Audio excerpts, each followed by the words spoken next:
বিগত আওয়ামী লীগ সরকারের আমলে পাচার হওয়া অর্থ ফেরত আনার বিষয়টি সুইজারল্যান্ডে অনুষ্ঠিত ওয়ার্ল্ড ইকোনমিক ফোরামে সর্বাধিক গুরুত্ব দেওয়া হয়েছে বলে জানিয়েছেন প্রধান উপদেষ্টার প্রেস সচিব শফিকুল আলম।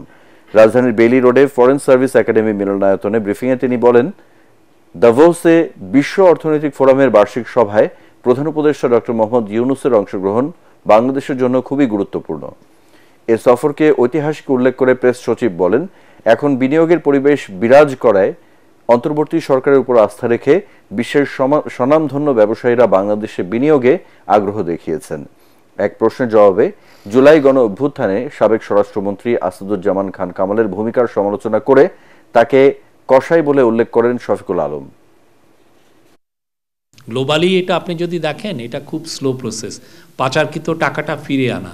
বাট এটার জন্য যত দ্রুত মুভ নেওয়া দরকার, ইন্টারিম গভর্নমেন্ট প্রত্যেকটা মুভই নিয়েছে। যেই টাকাটা চুরি হয়েছে এটা বাংলাদেশের খেটে খাওয়া মানুষের টাকা, তাদের টাকাটা চুরি করে নিয়ে গেছে শেখ হাসিনার চোরতন্ত্রের লোকজন।